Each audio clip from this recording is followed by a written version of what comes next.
Imagine this. You're in a conversation with a colleague and you want to explain your idea.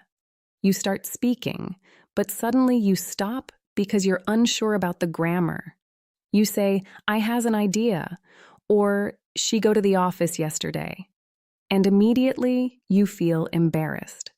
This is something almost every English learner experiences. It's not because you don't know English. It's because small mistakes make you second-guess yourself, and that stops your confidence. Today, I'm going to show you some simple tips to fix the most common mistakes learners make, so you can speak clearly and confidently. First, let's talk about verb forms. One huge mistake is mixing tenses. For example, people often say, "I go to the store yesterday," instead of "I went to the store yesterday." See the difference? Using the correct tense not only makes your sentences correct, but also makes your English sound natural. A quick tip: when you speak, think about time first, past, present, or future, before saying the verb. Next, let's look at prepositions. Many learners struggle with words like in, on, at, to. For example, you might say, "I am good in cooking," instead of "I am good at cooking." It's a small word, but it changes the meaning and how fluent you sound. A simple way to fix this is to memorize short collocations, phrases that always go together, like good at, interested in, or afraid of. This little change can make your English instantly sound smarter. Another common mistake is word order in sentences. For example, "Yesterday I only saw my friend at the park" is correct, but "I saw only my friend yesterday at the park" can change the emphasis slightly. Learners often place words randomly, which can confuse listeners. My tip is to practice speaking in full sentences slowly, focusing on the order. The more you practice, the faster it becomes natural. Finally, don't forget pronunciation and small words. Words like a, the, an, and of are easy to skip or pronounce incorrectly. For example, "I am going to school" can become "I am going school" if you skip to. These tiny words matter more than most people realize because they make your speech smoother and more native-like. So today, let's focus on one mistake at a time. Pick either verb tense, prepositions, word order, or tiny words, and practice it in your daily conversations. You'll notice that by correcting these small errors, your confidence grows and speaking English becomes easier. Now think about your last conversation. Which of these mistakes did you make most often? Keep that in mind as we move on to the next tip in the next part of this lesson. Even advanced learners often make simple mistakes because they focus too much on grammar rules instead of actual communication. Let me give you a real example from my own learning journey. When I first started speaking English, I would carefully think about every word and say things like, "Yesterday, I am going to the market and I buyed some fruit." I knew the correct forms in theory, but when I tried to speak naturally, my brain froze. My sentences sounded awkward, and I felt frustrated. Over time, I realized that knowing grammar alone isn't enough.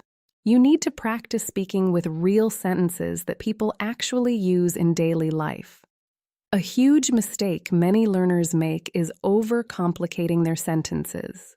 For instance, instead of saying, "I want to eat something," a learner might say, "I am feeling like consuming some food right now." Or instead of "I am tired," they might say, "My level of fatigue is significantly high at this current moment." These sentences are correct grammatically, but they are unnatural and too formal for normal conversation. Native speakers would say, "I want to eat something," or "I am really tired today." Using simple, clear sentences makes you sound confident and fluent. The key is to focus on the message first and grammar second. Another common problem is mixing formal English with casual conversations. For example, learners might say, I am feeling exhilarated about the forthcoming event this weekend when talking to friends. A native speaker would simply say, I am really excited about the event this weekend, or I can't wait for the event this weekend. Both sentences mean the same thing, but the second one feels natural and easy to say. You can fix this by listening to how native speakers express themselves in real life, like on podcasts, YouTube videos, or casual conversations. For example, if a friend says, I am so happy you came to the party last night, you can reply, I had a great time at the party too, instead of using a complicated response like, I experienced immense pleasure attending the social gathering yesterday evening. See how much simpler and natural the second option is? Pronunciation and word stress are another area where learners often struggle. Small mistakes can make your English sound less fluent. For example, many learners say, I find this interesting, instead of, I find this interesting. Another example is, I am comfortable with this idea, instead of saying, I am comfortable with this idea. Small adjustments like this make your speech flow smoothly and naturally. Connected speech is also important. For instance, instead of saying, what are you going to do later? Very slowly, you can say, what you gonna do later? This is how native speakers actually speak. Practicing these small changes every day will help your brain automatically form natural sentences without overthinking. Learners also often overuse filler words like or, because they are unsure about what to say next. For example, someone might say, I think maybe I will go to the store later today. This is confusing and weakens your message. Instead, you could say, I think I will go to the store later today, or I am planning to go to the store later this afternoon. Using clear and full sentences makes your speech stronger and more confident. A tip is to pause for a moment and collect your thoughts rather than filling silence with unnecessary words. Silence is okay in conversation. It shows you are thinking and preparing your answer. Another mistake is translating directly from your native language. For example, a Spanish learner might say, I have 25 years, instead of I am 25 years old. Or a Japanese learner might say, I very like this book, instead of I really like this book. Learning phrases as complete chunks instead of translating word by word is much more effective. For instance, you can practice saying, I enjoy this because it helps me learn new things. Or, one reason I like this book is that it teaches me interesting ideas, instead of trying to translate your thoughts word for word. Using fixed expressions and phrasal verbs correctly is also key. Many learners know the words, but they do not know how to use them naturally in sentences. For example, instead of saying, I will complete the task at a later time, you can say, I'll get to the task later today, or I'll take care of the task later. Both of these sentences are natural and easy to say.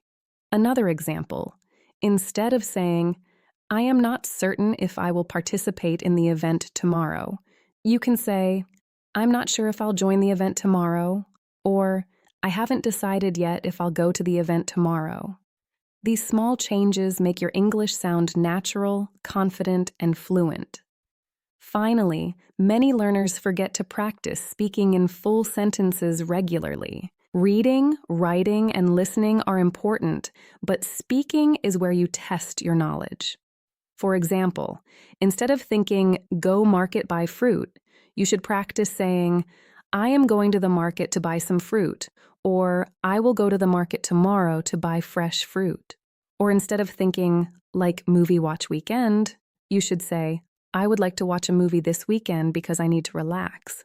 Or, one reason I want to watch a movie this weekend is to enjoy some free time. Practicing full sentences trains your brain to automatically produce correct and natural English without hesitation. By avoiding overcomplicated grammar, using natural expressions, practicing connected speech, and focusing on full sentences instead of individual words, you can stop making common mistakes and speak English confidently today. This approach transforms your learning from memorizing rules to thinking and speaking naturally in English, which is exactly what fluent speakers do every day. Now let's talk about one of the most overlooked mistakes that learners make: not using English in real-life situations enough. You can study grammar and vocabulary for years, but if you never practice speaking in realistic situations, your English will stay limited. For example, you might know how to say, "I am going to the store," but when someone asks, "Do you want to come with us?" you hesitate and reply awkwardly, "I maybe go," instead of saying naturally, "I'm thinking about it, but I might go later," or "Thanks, I would love to join you." The difference is huge, and practicing full sentences like this every day will train your brain to respond quickly and confidently. Another common mistake is overthinking word choices.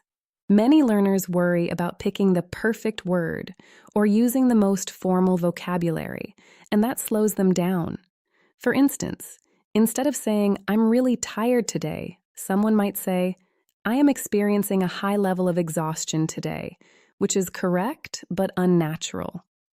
A native speaker would simply say, "I'm really tired today because I stayed up late last night," or "I feel exhausted after a long day at work."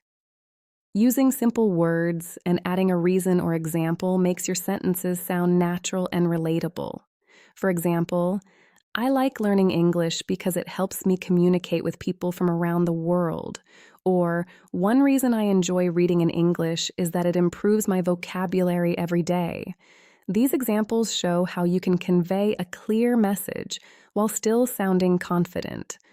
A mistake that often confuses learners is misusing phrasal verbs. Many people know the verbs individually, but do not know how to combine them naturally. For example, instead of saying, "I will start working on this tomorrow," a learner might say, "I will kick off this task tomorrow," which is correct, but sounds awkward if used incorrectly. A native speaker would say, "I'll get started on this task tomorrow," or "I'll begin working on this tomorrow morning." Similarly, instead of "I will look up the answer," some learners say, "I will search the answer," which is understandable but not natural. The correct and natural version is, "I will look up the answer online," or "I'll check the answer in my book." Learning phrasal verbs in complete sentences rather than individual words will make your English sound fluent and authentic. Let's also talk about sentence structure and word order mistakes. Even if your vocabulary is strong, placing words in the wrong order can make your sentences confusing. For example, instead of saying, "I just finished reading an interesting book yesterday," a learner might say, "Yesterday, I finished just reading a book interesting," which is grammatically messy and confusing. Another example, instead of saying, "One reason I like this movie is that the story is very exciting," a learner might say, "I like this movie, one reason story, very exciting." The meaning is there, but it sounds unnatural. Practicing full sentences like, "I like this movie because the characters are very interesting," or "I enjoy this song because it has a happy melody," will train your brain to automatically create natural, correct sentences. Many learners also struggle with using contractions and connected speech, which makes English sound choppy. For example, instead of saying, "I am going to the store," many learners say, "I am going to the store," pronouncing every word separately. A native speaker would say, "I'm gonna go to the store," or "I'm going to the store now." Instead of "What are you doing tonight?" you can say, "What you doing tonight?" Using contractions in everyday speaking makes your English flow smoothly and naturally, which is essential for sounding fluent. Another common problem is hesitation when expressing opinions. Many learners avoid sharing their thoughts because they are afraid of making mistakes. For example, instead of saying, "I think learning English is fun because it opens many opportunities," they might say, "I think maybe English fun." This sounds weak and unclear. The natural way to express this is, "I think learning English is fun because it helps me meet new people and understand different cultures." Or, "One reason I enjoy learning English is that it allows me to travel and communicate easily." Using full sentences with reasons and examples not only avoids mistakes, but also makes your English sound confident and intelligent. Finally, the last mistake I want to highlight is not practicing speaking in context regularly. Many learners practice isolated phrases or memorize dialogues, but real-life conversations require flexibility. For example, instead of memorizing, "How are you?" and "I'm fine, thank you," you can practice, "Hi, how was your weekend? I went hiking and had a great time. What about you?" Or, "I enjoyed my trip last weekend because I visited some amazing places. Did you do anything fun?" Practicing full connected sentences like this trains your brain to respond naturally, and it eliminates hesitation, overthinking, and common mistakes. If you want to speak confidently today, start practicing full sentences in everyday situations. Simplify your language, use phrasal verbs naturally, and pay attention to sentence structure, contractions, and connected speech. The more you practice in context, the faster you will stop making common mistakes. Remember, confidence comes from speaking naturally, not just knowing grammar rules. Speak, make mistakes, correct yourself, and keep practicing, and you will notice your English improving dramatically every week. This is your chance to take action and finally speak English fluently and confidently. Start with small steps today, and every conversation you have will become smoother and more natural. Keep practicing, and soon you will see how much progress you can make in a short time.